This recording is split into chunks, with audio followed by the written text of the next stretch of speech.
So Netanyahu sat down with CNN for his first interview since October 7th. At least that's what they said. I don't know if he's been interviewed by other outlets or if this was just his first interview with CNN or his first American interview, not sure. But he did sit down with Dana Bash. And as I was sitting there watching TV, getting ready for this interview, I was thinking, oh man, Dana Bash, she's been, I felt like she's been biased throughout this conflict on the side of Israel. And so I expected a softball interview. She actually did a really good job. And she actually asked tough questions and she held Netanyahu's feet to the fire a bit. I do want to play some of it for you because he gives away his hand really in this interview. He basically talks about whether or not they're helping people actually evacuate hospitals, talks about, claims that that Israel's fighting this war. It's kind of what we're hearing from Zelensky. We're fighting this war, but for all of you. This is for humanity. This is for everybody. So support us in this war because it's not just us, it's you. He talks about why they're targeting even kids' beds. Says that they've got Hamas has tunnels under the kids' beds. He talks about whether or not he would actually agree to a ceasefire for hostages. A lot of people are asking, look, a lot of people say if Hamas would just turn over the hostages, this would just end. And Netanyahu talks about that, and it turns out that would not be the case. It would not end. They've got a plan, and their plan is to destroy Hamas, whether they get those hostages back or not. And what will happen to Gaza after Hamas is defeated? Netanyahu gives a very, very, very telling answer. So let's get started with this clip. Here it is. Just to be clear, sir, Israel will help these civilians who are quite sick and inside these hospitals come out, not just in Al-Shifa, but there are other hospitals where this is happening. Yes. Yes, we're telling them to leave. And in telling fact, them we're or helping creating, them? Donna, helping them by creating safe corridors. So we have designated routes to a safe zone south of Gaza City where there's no fighting. And we're telling them, go ahead, move. And by the way, 70,000 have moved 3 days ago. I think 50,000 moved yesterday. More will move today. We want all the civilians to be removed out of harm's way. And Hamas is doing everything in their power to keep them in harm's way. Do you believe that they're... Okay. So he's saying, so before we move on here, he's saying there, when she says, are you helping them get out of the hospitals or are you just telling them to? And he's like, no, we're helping because we've established these safe zone corridors. Those safe zone corridors are just roads that they're using to funnel thousands, as he mentioned, 50, 70,000 people to get from the north to the south. That's not actual routes getting out of the hospitals that are under fire. She's asking him, are you helping these people get out of the hospitals and then get to safety? And he's like, well, we've set up these safe corridors, but he's talking about, yeah, safe corridors on the other side of town. If you could get out of the hospital and get yourself to that safe corridor. So he's not answering that question because the answer is no, they're not helping the civilians actually get out. We already saw it. They said, come out with your hands up and wave the white flag and we'll let you walk around. And they didn't. They instead started shelling them. So they're not. So the answer is no. They're not actually helping them get out of the hospital. They're telling them to get out and then get yourself to the safe corridor. And from there, if you could get there, may the odds be ever in your favor, then you can get yourself to the southern part of the Strip. Are hostages below that hospital? Israeli or American hostages? Well, I'm not going to go into the intelligence picture we have. But, there's been this vicious thing. They take hostages. Imagine a baby is held hostage. Who takes a baby hostage? Yeah, I don't know if you have children, Donna. I'm sure your camera crew has, and we all have children. What is this taking children hostages, threatening to kill them? I mean, this is savagery of the highest order. So obviously, we're doing everything in our power to achieve two things. One, destroy Hamas, because without it, none of us have a future. And it's not only our war, it's your war too. It's the battle of civilization against barbarism. And if we don't win here, this scourge will pass. The Middle East will pass to other places. Yeah. Middle East will fall. Europe is next. You'll be next. But it's the first goal is to destroy Hamas. And the second goal is to bring back our hostages. We're trying to do both. Yeah. Okay. So I agree. Who does take a baby as a hostage? I mean, it is... The hostages absolutely need to be released. All of the hostages need to be released. Reports are many of them have already been killed from the bombardment.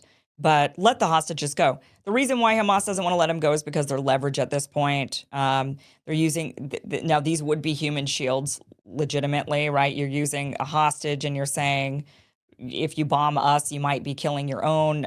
That would be, I think, maybe a war tactic. He's absolutely right. It is sick to take a child as a hostage. It's sick to take any of these hostages. But it's also sick to be killing children, and that is what Israel's doing. So he's saying, who takes a baby and threatens to kill them? Well, who actually kills babies? Who's actually killing babies? Hamas did on October 7th, and then Israel comes back and kills 10 times more. It is already wrong to have your child killed, and then you go and take revenge by killing their child, which is wrong to seek revenge in that way. But it's even more wrong to then say, oh, I'm not just going to kill your one child to avenge my child who you killed, but I'm going to kill all 10 of your children at the same time. Israel is not Hamas, and the United States also makes very clear that democracies have to do better. The Secretary of State, Tony Blinken, said that far too many Palestinian civilians have been killed. What is your response to that? I think any civilian loss is a tragedy, and the blame should be placed squarely on Hamas because it prevents them from leaving the war zone, sometimes at gunpoint. It fired on the safe zone and the safe corridor that we enacted the other day to prevent Palestinians from leaving harm's way. It puts rockets inside schools, hospitals. It has tunnels below children's beds. The one example I could give you is this. Okay, so he says savages, there, they perpetrated the worst harm. He says there, he says it's not our fault that we're bombing all of these areas that they bomb because Hamas puts tunnels, they put rockets in schools and in hospitals, and they dig tunnels. They have tunnels under kids' beds. So he's there telling you, I'm going to kill kids, but it's not my fault because Hamas has tunnels under their beds. I don't care what Hamas is storing under their beds. I don't care if there's rockets underneath that kid's bed, as if they're going to shoot the kid with the rocket that they fire off. There is no reason to kill a kid. There's never a reason to kill a kid and say, well, too bad, kid. Just turns out that there was a tunnel under your bed. I mean, like a boogeyman under your bed. And so we had to kill you. Sorry, we had to take out the boogeyman. I mean, it's just, but there he is. He's saying it. He's saying, and he's justifying the killing of people who are in hospitals, who are in schools, and even just kids sleeping in their own beds. The one example I could give you is this. Look, these savages, they perpetrated the worst horrors on Jews since the Holocaust. The German Chancellor Scholz called them the new Nazis. Well, look at the old Nazis. The Allies were attacked by Hitler, and so they invaded France and then Germany. And when they did that, they went into the cities. They had to fight the German army that was often embedded in in the cities, in civilian neighborhoods. And many civilians were killed. So who was the blame laid on to? Did they say, well, the Nazis are the Allies are wrong, the Allies should stop fighting? Or they said, look, use force as judiciously as you can, but don't give the Nazis any refuge. Defeat the Nazis, which is what we're doing. Prime Minister, we're using force in the most judicious way, but we have to defeat these new Nazis, and we will, for our sake, for your sake too. Well, thank you very much for doing it for us. I mean, he keeps going back to that, and this is something Zelensky did over and over as well, which is, we're fighting this for you. This is for you. This isn't just us. This isn't our battle for nationalism, in both cases. This is for you. We're doing it for you.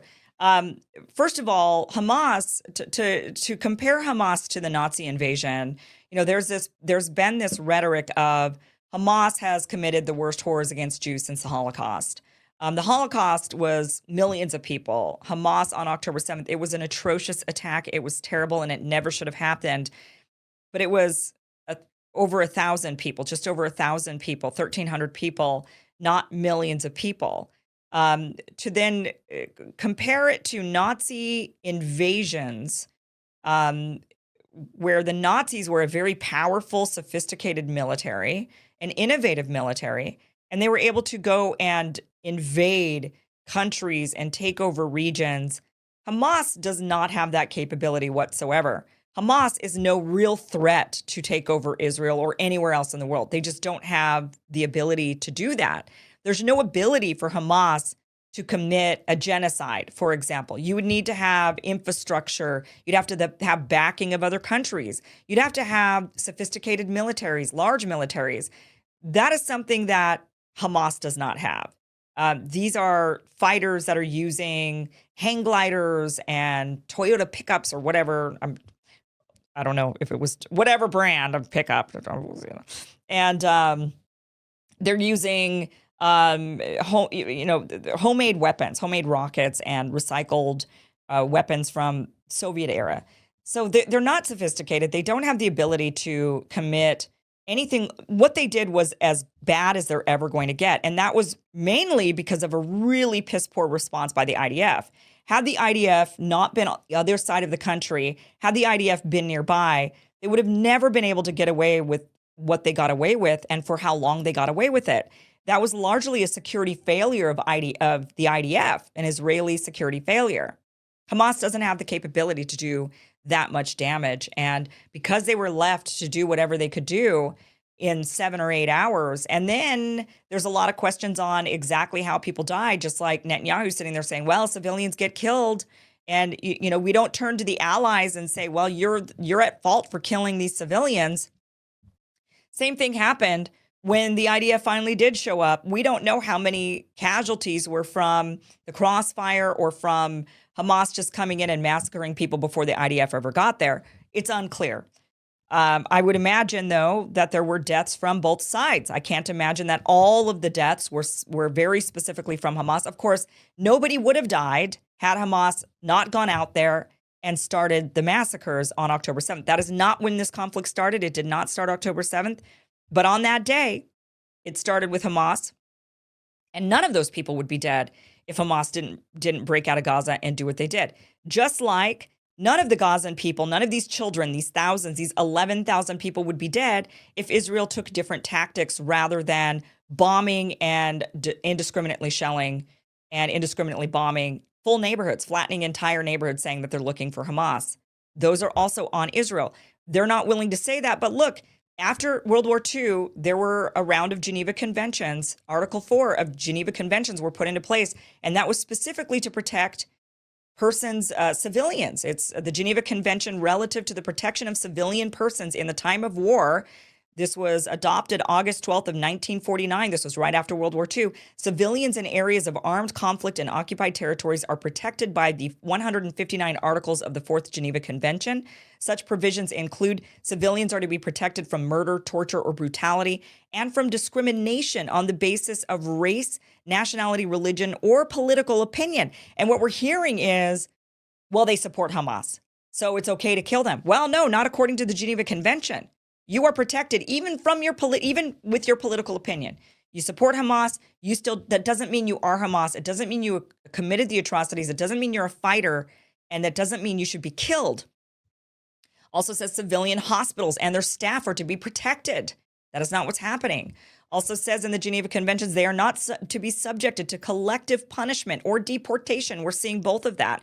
We're seeing massive waves of hundreds of thousands of people, an attempt to get 1.3 million people to move from an entire region to another part, deporting them essentially from the northern Gaza Strip to the southern Gaza Strip. So the Geneva Conventions were actually in place as a response to the atrocities that were committed during World War II. And all of these countries got together and agreed that it was overkill, literally, in many of the situations. And so they got together and said, you know what, crimes were committed, civilians were not protected, and we need to do better. We need to evolve. We need to become more enlightened, and warfare can become better to where we protect civilians. And many countries have adopted better warfare tactics that do protect large numbers of civilians. But Israel's going World War II style, and that is what we're seeing. We're seeing them leveling entire neighborhoods, and now they're wanting to go after the entire northern strip of Gaza. This is like World War II style warfare, and that's why he's pointing at World War II and saying, "See, you did it. So what's the problem? Why can't we? It's not that big of a deal. Why did you didn't point at the Nazis and say they were the criminals? So why are you pointing at us?" Well, because the Nazis, the Nazis were not the ones inside the concentration camps. They were the ones guarding the concentration camp. Just like the Gazans are the ones inside of the region they cannot get out of. And the Israelis are the ones guarding the camp, the big prison camp that these Gazans are trapped inside of. So, but anyway, let's keep going with his interview here. He says Prime some Minister more things. Netanyahu, one of the questions right now is, when it comes to hostages, is whether there can be a negotiation that works towards a deal to free large groups of hostages in exchange for a sustained days-long pause in fighting. Is that acceptable to you? And if so, how long of a pause would Israel be willing to allow? I said that we're going to pursue the battle to destroy Hamas to its end. But I also said that the only ceasefire that we would consider is one in which we have our hostages released. And that remains true. Doesn't mean that we can't give humanitarian pause for a few hours in a place, a specific time and place where we want to have a humanitarian corridor and have the people leave safely. We've done that, and hundreds of thousands have left the fighting zone. So how long of a pause would you be willing to support? Well, so far we've dealt with a few hours. If you're talking about a ceasefire, well, I'm not going to get into that. No, I'm not talking about a ceasefire. Just a longer pause, days, for example. That's not a pause. If you're talking about stopping the fighting, that's exactly what Hamas wants. Hamas wants an endless series of pauses that basically dissipate the battle against them. It's like the Germans after Normandy. They say, okay, let's have a ceasefire. You guys, hold off. Let us replenish our supplies. Let us get out of our terror tunnels. Let us rearm ourselves and so on. Obviously, we're not going to do that. The U.S. says that in order to have a ceasefire of any ceasefire in the entire area, that will require the release of our hostages. The U.S. says that you need an extended pause in order to get the hostages out. Do you not believe that as well? Oh, well, we don't disagree with that. Well, we need to get our hostages out. Okay, so in this clip, this is very muddled. She couldn't really get an answer out of him on whether or not he would agree to a ceasefire in exchange for the hostages. He's essentially saying, because a lot of people have said, look, if you just give up the hostages, this whole thing ends. Netanyahu is essentially saying there, no, it doesn't. He says, we are in it to destroy Hamas. We will, he says, a ceasefire. So then he starts to muddle the definitions. And he says a ceasefire is when you stop fighting throughout the entire region for a period of time. He doesn't specify how long that period is. It's not for forever. It's just a period of time. Could be hours, could be days, could be longer, right? But he's saying that's a ceasefire. There are some pauses that they claim that they're doing in certain areas in order to evacuate civilians. That's what he's considering a pause. Dana Bash clearly has different definitions of these things. And so they're kind of getting lost in the definition, the kind of the word game here. But what Netanyahu has clearly said is he's in it to defeat Hamas. He will consider a temporary ceasefire for a period of time, meaning all fighting stops for a few hours. He says days. He kind of scoffed at the idea of days because he thought, oh, well, then Hamas is going to rebuild. Hamas is going to, this is what they want. They want us to stop for days so that they can rebuild, and we don't want to do that. We're here to. So he's saying I would consider a ceasefire to get my hostages back, but again, that ceasefire is not long. So he's basically so he's not giving Hamas any reason to actually turn over the hostages. That's the problem here with this rhetoric, is that Hamas is hearing, oh, so in exchange for the hostages, we'll get a couple of hours of a ceasefire where you stop firing on Gaza for a couple of hours just to get your hostages back, and then you'll start up again. I mean, that's what they're hearing. So there's no motivation there. Let's keep going. The U.S. also says that any post-war plan for Gaza must include Palestinian-led governance and Gaza unified with the West Bank under the Palestinian Authority. You appeared to reject that yesterday. You said Israel will not accept a, quote, civilian authority there that educates its children to hate Israel. So I just want to be clear. Are you saying that Israel would not accept giving control of Gaza over to the Palestinian Authority after the war? The first thing we have to do is destroy Hamas, because otherwise they'll do it again and again and again, and they've said so.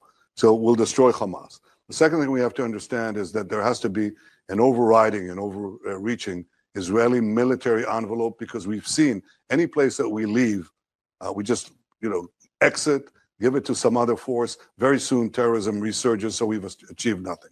The third thing we have to understand is that a civilian authority has to cooperate in two goals. One is to demilitarize Gaza, and the second is to de-radicalize Gaza.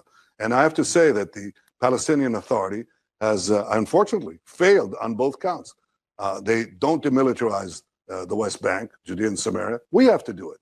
We have to go in and fight the terrorists. They don't de-radicalize. They teach our children the hatred of Israel. They do pay for slay. They pay for terrorist murderers and their families. The more Jews they kill, the more they pay. They refuse to this day, 36 days after this savagery, to condemn so if what, not the PA, what Hamas then who? did on November 7th. Sorry? If not the PA, Well, then there has to be a reconstructed civilian authority. There has to be something else. Otherwise, we're just falling into that same rabbit hole, and we're going to have the same result. Remember, the PA was already in Gaza. When Israel left Gaza, it handed the keys over to the PA. And what happened? Within a very short time, Hamas took over, kicked them out. They weren't willing to fight Hamas. They're still not willing to fight Hamas. So you have to have some kind of authority, civilian Palestinian authority, that is willing to fight the terrorists and educating, and importantly, must educate their children for a future of peace, cooperation, prosperity, cooperation with Israel, not the annihilation of Israel. And so far, that hasn't happened. The burden of proof is on the PA, and they've failed every single count. I say that regrettably, but honestly, we have to be realistic about what we expect. We can't fall back on formulas that failed. We have to succeed, to give Gaza a better future. Let's not bring it to a failed past. Right. Let's create a different reality there. So he's using a lot of nice flowery language to get people to go along with this. Like, oh, it sounds really, really nice. But listen carefully to what he said. He has said, we're not going to allow the Palestinian Authority to come in and be in control of Gaza. The Palestinian Authority is the government in charge of the West Bank. Hamas has been the government in charge of Gaza, and that is strategic. Netanyahu propped up Hamas, funded Hamas, encouraged Hamas, and kept the Palestinian Authority out in order to keep Palestine divided. Here's a J-Post article. This was from 2019. Netanyahu, money to Hamas, part of a strategy to keep Palestinians divided. Goes on to say Prime Minister Benjamin Netanyahu defended Israel's regular allowing of Qatari funds to be transferred into Gaza, saying it's part of a broader strategy to keep Hamas and the Palestinian Authority separate, a source in Monday's Likud faction meeting said. So this is what his strategy has been for a very long time, and he's been saying this for the last couple of decades, nearly a couple of decades that Hamas has been in power, that this was a strategy to keep the Palestinians divided so that they couldn't create a Palestinian nation. It's all in an effort to stop the rise of an actual, true two-state solution. And there's Netanyahu saying, all right, fine, we can't have Hamas anymore, fine, but I don't want the Palestinian Authority in there. It's got to be some other group. What other group? What other group? There's no other group. But he said, oh, no. It's got to be somebody. It cannot be the Palestinian Authority. It can't be the Palestinian Authority. Even though they're already a functioning government in the West Bank, it can't be them. They got to start from scratch, a new government, civilians, but it's got to remain divided from the West Bank to ensure that there isn't a Palestinian nation that rises up. Netanyahu cannot change his stripes. A tiger cannot change his stripes. He's already decided there will not be a Palestinian nation, and he's going to ensure that. That's been his entire ethos as prime minister the last several decades that he's been in power, and he's created this situation. And now he's saying, the ideas of the past didn't work. We've got to change them. And yet he's just reverting to the same old idea in the past. Keep Palestinians divided as a number one strategy to ensure that a Palestinian state never actually rises up. Unbelievable.